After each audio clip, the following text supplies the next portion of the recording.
So it's been a while since I finished my video on Final Fantasy IV, and I still haven't played Final Fantasy V. I knew this would happen since I finished 4 just a little bit before Elden Ring came out, and there was no way I wasn't going to play that game as soon as I could. So now that I finally got my Platinum Trophy, I knew it was finally time to pick up Damn it! Okay, I got all the trophies and achievements on both PlayStation and Steam, so now I could... Well, I still haven't seen a couple of the endings for Elden Ring, and I could choose builds that I think will fit with the characters who represent those endings. So now I've got a new Elden Ring task, and probably 3 more playthroughs to go. As you can tell, while I was prepared for Elden Ring to take up a good amount of my game time, I was not at all prepared for exactly how much time it would take. For one thing, it was much bigger than I thought it would be. Despite that, I want to keep playing. I want to delve into every corner and experiment with different builds. I want to experience everything Elden Ring has to offer.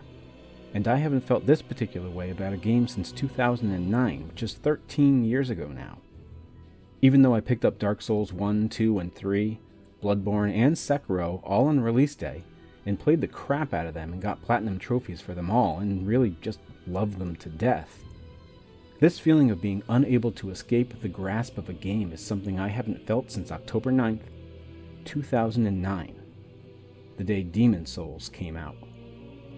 And because it seems like everyone who plays these games also wants to talk about them to whoever will listen, I want to explore why I think this is. Why, 13 years ago, did Demon Souls latch its hooks so hard into me? And why, in 2022, was Elden Ring able to do the same? Before I start, I just want to say that there will be spoilers for Demon Souls and Elden Ring. And while I don't say much about the late game in Elden Ring, I will be spoiling what I consider to be its best surprise. So play Elden Ring first. Also, there will be some very minor spoilers for From Software's other games between Demon Souls and Elden Ring, but those are relegated to a single short section, and I'll provide a timestamp when appropriate. Finally, this will not be a critique or review. Other people have already pointed out Elden Ring's flaws, especially in the late game, and while I agree with some of it and disagree with others, this video won't be focused on that. Instead, it will be focused on why I think these 2 games in particular, Demon Souls and Elden Ring, have provided such catharsis for me. I know that part of it for Demon Souls was how new it was. My first experience with the game was mild annoyance. The attack and defend actions were mapped to the shoulder buttons, and there was no way to change that. I ended up happy for the rigidity though, as it was the first step in understanding that this was not a button mashing game. I had to think about my attacks, and the change in button layout allowed me to do that a little easier. It's not to say it was easy. As would later inspire the series' tagline, I died often, even in the first level. I wanted to play as an archer, but didn't have access to a bow yet, so I was forced to use my starting weapon. When I later found the Bastard Sword, I found out quickly that my character really couldn't deal damage with it, but I had no idea why, even though I was sure it had something to do with the inscrutable stats screen. I learned to basically crawl forward, always with my shield up, until I became more familiar with the game's world. And yes, I did eventually play as an archer, and it amazes me to this day that I was able to beat the game with a bow and arrow. But there's been enough said about Souls combat by enough people already. The real reason I think Demon Souls made such an impact on me was how its systems and mechanics related to my life outside the game. In 2009, I was living with my mother again. It was a choice. I wanted to start my teaching career, but felt being a substitute was a necessary step, and since subbing doesn't pay much, I moved in with my mother at age 30. I was there for less than a year, but I can look back on that time of my life now and recognize that I was depressed, even if I didn't recognize it at the time. I'm grateful to my mother and grateful that I had a place to stay, but for some reason I could never shake the idea that I was somehow failing at life. And I want to be clear that I was not a failure, especially if someone listening is in the same or a similar situation. I just thought I was a failure, and I can look back now and realize I was wrong, but that won't change how I felt at the time. Which brings me back to October 9th, 2009. I had heard about Demon Souls before in previews in games magazines and the like. I knew it was supposed to be crushingly difficult, had a medieval setting, and that's about it. Still, from that paltry amount of information, I was drawn to it. And on release day, I called several GameStops to see if they had a copy. I found one at a store about a half hour away, but they wouldn't reserve it, so I had to rush there and hope. That was enough, though, as I was able to grab a brand new copy of the first entry of From Software's now wildly successful Souls franchise. And look, I don't want to pretend that I'm the first person to make a connection between overcoming Demon Souls and overcoming depression, but Demon Souls was certainly that game for me. Over the next few months, I would delve headfirst into the game's systems and lore. I created a second PlayStation account to make more than 4 characters. I took part in PvP tournaments, though I was never very good at that. I much preferred invasions. Dueling had rules. Invasions were about survival at any cost. I played with a laptop on my lap, open to the GameFAQs Demon Souls board. I don't know what the actual beginning of lore discussions in Souls game is, but my introduction was a GameFAQs post from November 14th, 2009 titled, "So it seems there's a subtle backstory behind possibly all bosses and BPs, Black Phantoms." The original poster mentioned the Man-Eater boss, notorious because it's kind of a glitchy mess of a fight against 2 flying demons on a narrow bridge. However, there were 2 corpses behind the boss after you defeated them, each with a high-level soul. This led to the poster believing that maybe the bosses were once recognizable figures in the world of Boletaria and had been corrupted by demons. It kicked off 27 pages of lore discussion that was fascinating and had morphed into essays and YouTube channels devoted to the lore of Soulsborne and Bloodborne and Elden Ring. I made a GameFAQs account to be part of the discussion behind Demon Souls, and it made me feel like I was a part of a community. I look back on some of my posts from 12 years ago, and while they're a little embarrassing, things were mostly cordial and wholesome on the board, and jokes were lighthearted. In an age of burgeoning internet fascists, the Demon Souls GameFAQs board was, for me, a place of encouragement and devotion to a game that meant so much to a small but growing community of people. So in 2009, Demon Souls reminded me to keep pushing forward. I might fall to an ambush, learn how to avoid it, then make it past only to fall to a trap a few steps afterward. But I made it past that first ambush, and I can make it back again.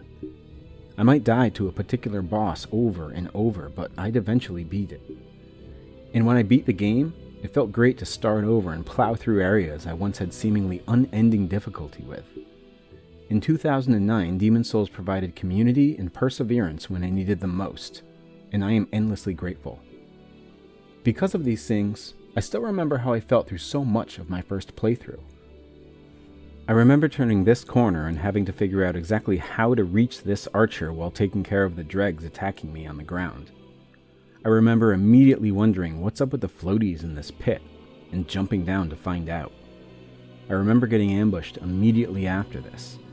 And yes, I just recreated that for you in the remake. This gauntlet, in the first level of a Souls game ever, is probably still the part in all these games that gave me the most trouble. I was still trying to figure out the language the game was speaking, a language I've become intimately familiar with throughout the years. I remember being summoned as another player's boss for the first time. I remember my first invasion in Latria, where the player must not have destroyed the heart in the level yet, but I thought the beating heart sound was just the sound played during an invasion.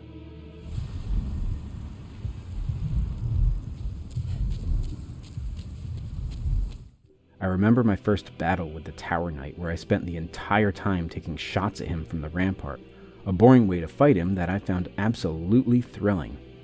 I tried to recreate this, but I either had a strategy for consistently hitting him in the head that I couldn't figure out, or the remake changed this fight so he ducked behind his shield more often. I remember kicking down the bridge in the swamp, and the relief I felt when I realized that it connected me to the start of the level. I remember Maiden Estrella, the music, the realization of what I was really doing here. I was a demon slayer, but are all demons really deserving of being slayed?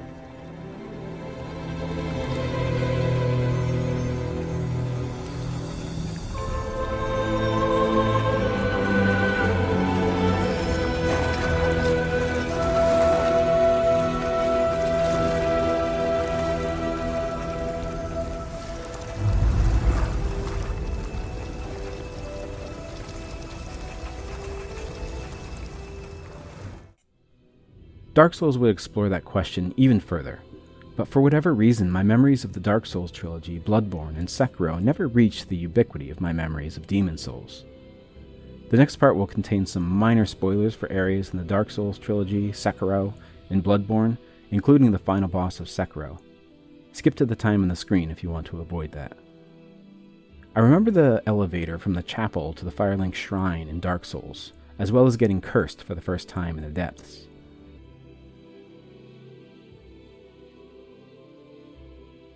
In Dark Souls 2, I remember the Shrine of Amana, a place I thought despicable at first, but have come to love.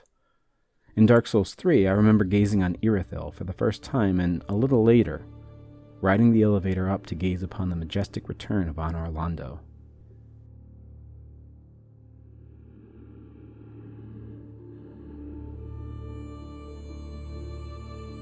In Bloodborne, I remember struggling immensely at the beginning. I chose the cane as my starting weapon, and must have hit L1 without realizing what it does, and made my way through the level with a long-reaching but slow-moving whip. When I finally figured out what L1 does, it was much easier going. I also remember seeing Yaragul for the first time.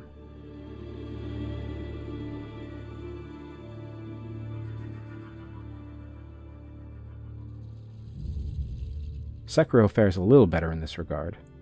I remember struggling with the Lady Butterfly, but returning later with more knowledge and being able to showcase what I had learned. I remember seeing Fountainhead Palace for the first time and the Divine Dragon, probably my favorite spectacle fight in the series.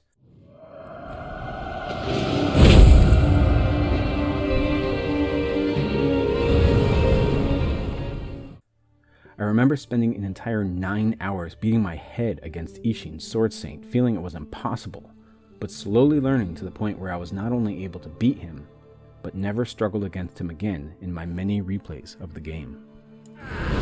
Now my blood boils. And I don't want this to sound like I don't remember other parts of the games. I am intimately familiar with the geography, setting, and enemies in all of them. But my feelings when I played them are lost, but for a few exceptions. The same is not true of Demon Souls. I remember small moments in such vivid detail, and I also remember how I felt during those moments. I know Elden Ring, as of my writing this, is fairly new. It hasn't even reached the 3-month mark yet, so I might be wrong, but I can say with strong confidence that Elden Ring featured the return of these memorable moments for me. Moments that I don't think I'll be forgetting the feeling of anytime soon. Maybe I'm wrong, but I don't think so. Elden Ring, in all its familiarity, reintroduced that same sense of wonder I had when I played Demon Souls. I will never forget riding the elevator down to the Siofra River, and the realization that it's basically a whole separate world down there. Or the growing unease I felt in the royal capital. The ambient hum of the soundtrack caused a constant light queasiness in my stomach.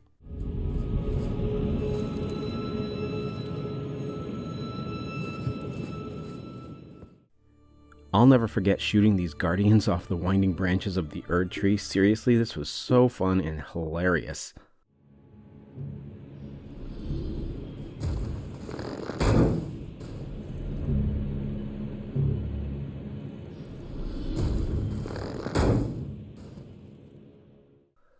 I'll never forget getting attacked by a Gil for the first time.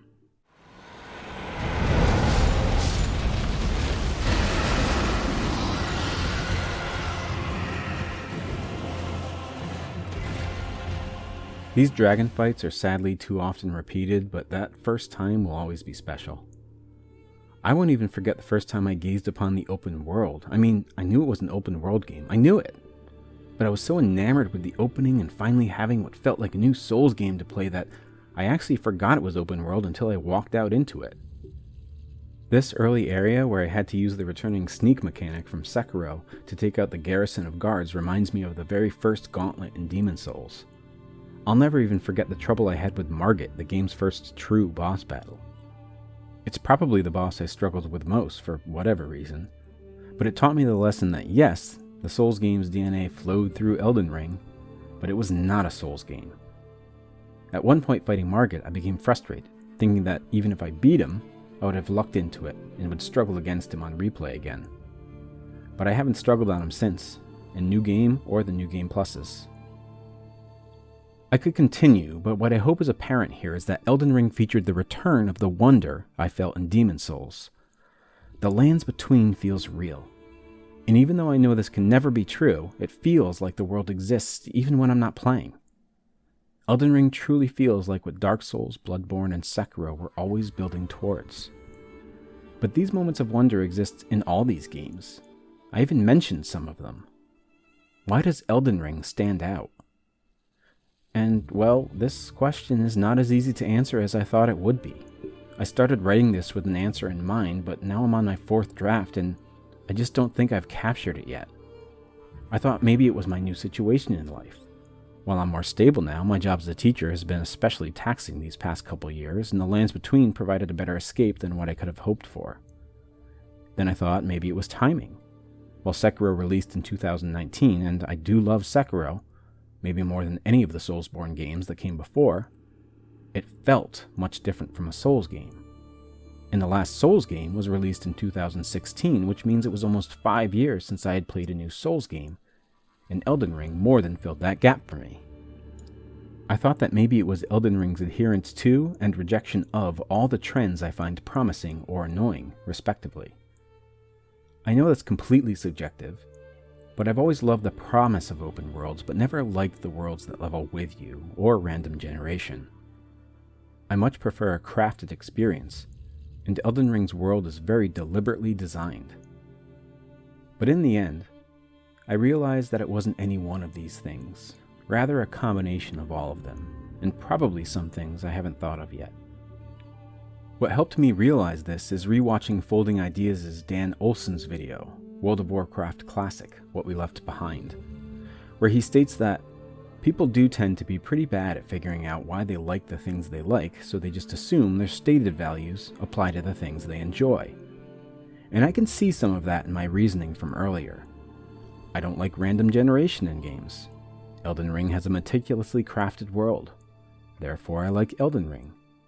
But there are a lot of games with meticulously crafted worlds, including the Soulsborne games and Sekiro. Plus, I liked playing Valheim, which is obviously randomly generated. I could say I enjoyed Valheim because it allowed me to play with friends, but I also got really into Tales of Maj'Eyal for a while, which is single player and randomly generated. That's just one example, but I hope I made my point. The community of Demon's Souls was part of the draw, but that can't be the same for Elden Ring. Look, I am very happy that From Software has done so well with Elden Ring, but with such a huge success as Elden Ring comes millions of fans who join the Elden Ring subreddit, and, well, the loudest gamers aren't exactly the most wholesome group of people. I also find it hilarious to look back at that old GameFAQs board and see that the same arguments about PvP in Demon's Souls still carry on today, albeit with different language. Today, what we call gank squads were once called jumpers, and the frustration with people who heal in duels lives on. We used to moo at those people. You see, to heal in Demon's Souls, you ate moon grass. So if you ate grass, you were a cow. Get it? What's worse is the get-goodery of it all. The famous mantra of Souls players started as a rallying cry for struggling players to overcome whatever their hurdle was. At some point, there was an attempted hostile takeover of the term by people using it to insult anyone who complained about the games being too hard, but I think they eventually retreated, and the term spent most of its time as encouraging. For those in the know, anyway. At least that's how I always read it, but I definitely could be wrong there. In Noah Caldwell-Gervais's essay, I Beat the Dark Souls Trilogy and All I Made Was This Lousy Video Essay, he mentions being scared off by the endless cries of "Get good" by the Dark Souls community. What I had always understood as a battle cry to keep pushing in the face of struggles was instead being seen as discouraging gatekeeping by those who hadn't played the games. This kinda sucks, and if the phrase has scared people off from even attempting the games, then it's a bad phrase. And because it meant something different to new players than it did to old players, and because the Elden Ring community has more players than ever, the phrase has lost all meaning. It's now used seemingly at random as a disparaging remark, a thoughtless response to anything, genuine encouragement, and what's basically spam. And when it's never clear what it actually means, then it doesn't really mean anything. And that's kind of a metaphor for the community. What started in 2009 as maybe a few thousand passionate gamers who loved Demon Souls has morphed into an incomprehensible mess that's representative of the entire gaming community and all the toxicity that comes with it. Sure, there's wholesome contributions, but those are by and large drowned out by the cacophony of entitlement. Like I said, I am genuinely happy that the game has reached so many new players, and I know there's a lot of genuine passion about the game in online communities. But for me, this all means that whatever draws me to the game must come from something in the actual game and not from the community. And the best I could come up with is this. I've spoken before about my draw to fantasy worlds, and while I truly fell in love with some of these worlds, what made a world special for me was the characters in those worlds. With Elden Ring and the lands between, it's the closest I've ever actually felt to being a character in one of these worlds. It trusted me to explore on my own, to go somewhere not because of an icon on my map, but because I noticed it on a distant horizon. And if I do visit someplace because of the map, it's because I examined the map, which is beautifully drawn by the way, and saw something that might be something. The characters you can interact with are either immediately hostile or else provide snippets of a larger story, but that means that these characters seem real. They existed before I walked into their lives, and if they survive, will continue to exist after I leave.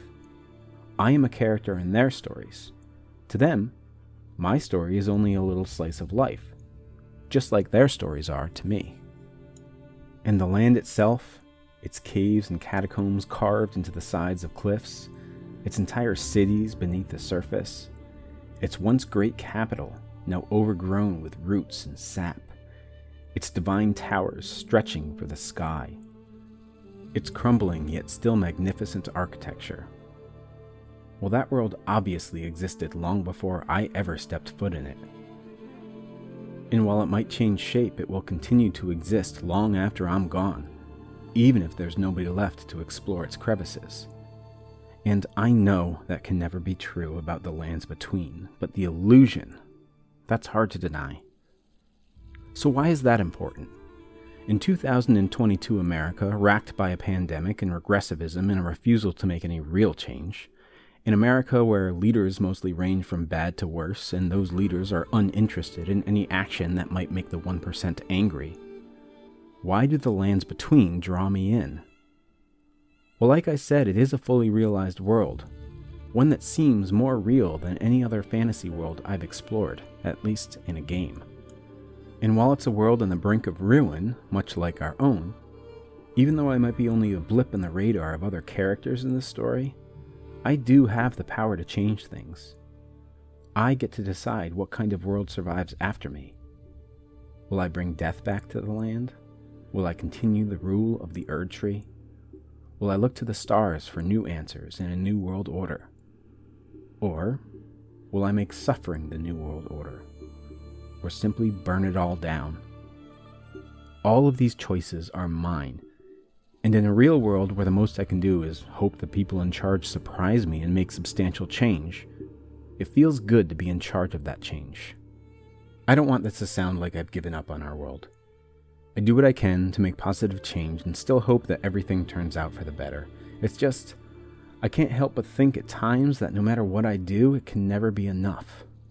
And Elden Ring's world lets me know that I have the unequivocal power to change it, a surety not granted by the real world. It's not the first game to comment on real-world issues, not by a long shot. The games aren't political crowd are hilariously wrong. Horizon Zero Dawn and Forbidden West, the latter which came out a week before Elden Ring, explicitly comment on humanity's destruction of itself in a struggle to build on the ruins. But Elden Ring comments on these things implicitly, and it means something, to me anyway, that I had to find these themes for myself. As a teacher, these past 2 years have been confusing and exhausting. Starting with an abrupt end to the school year in 2020, moving to a vexing hybrid model where a few students came into school while most stayed at home and attended class remotely, which meant turn their computers on and fall asleep for the most part. And finally, what should have been a welcome return to in-person learning morphing into a frustrating tug-of-war between providing what students need and what administration blindly desires. It's nice to be the one with power. And all the while, the looming specter of irreversible climate change and a new world war threaten life all over the planet. It's nice to think that something might survive. Am I taking a video game too seriously? I don't know, shut up. But we don't get to choose the things that resonate with us, or why they resonate.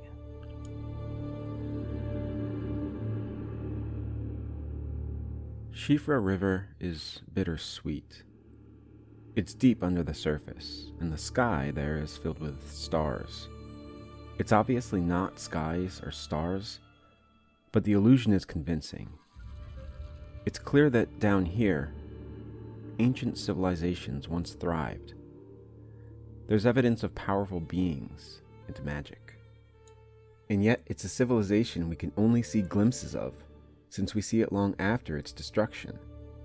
But in its place, a somewhat magical yet still natural presence has taken root. There is beauty down here. The spirits of the ancestral followers are hostile, and why shouldn't they be? We're invading their home.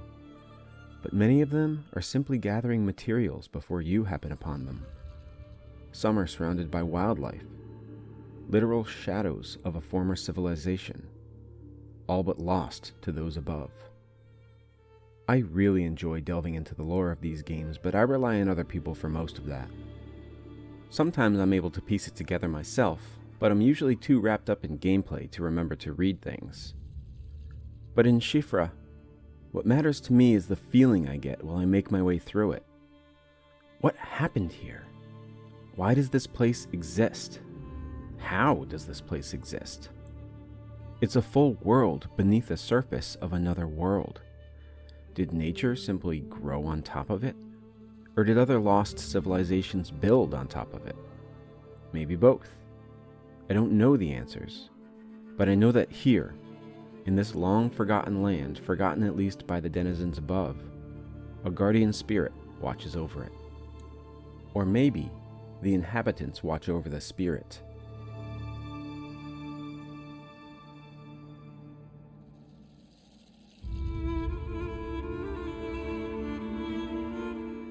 Either way, we, the lowly tarnished, invade this world and kill the spirit. We have a choice to leave it alone, but we probably won't realize what we're doing until it's too late. Plus, we can forge its remembrance into something useful, at least the regal version of the spirit, though the runes we get either way are still useful to us in its death. Once again, we're provided a choice. But once again, it's really only the illusion of a choice. We could leave Siofra River alone, leave the guardian spirits alone. But which of us tarnished will ever actually consider that choice? For that matter, what happens if I never even play the game? Will the lands between and Siofra continue to exist without me? Will they thrive in my absence? Once again, these questions only make sense if the lands between are real, not a collection of code, but for maybe the first time, I unironically asked myself this question before realizing how ridiculous it was. Of course I'm going to play through this game. I'll destroy the spirits before I even realize what it is I'm doing, and then do it again when I do know. It's not a real choice. I don't really have the power to decide anything here. So without a real choice, I decimate a civilization that sprung up from the ruins of a decimated civilization. But then, what does it say that a civilization sprung up in the absence of the first? Will there be something else to take its place? I hope so. This place is too beautiful to simply crumble and be forgotten. It's worth saving, but if it does need to face impending doom, it helps to wonder what beauty might continue to exist, and what new beauty might spring up in its place. I don't know. Maybe that's why I'm so drawn to this world.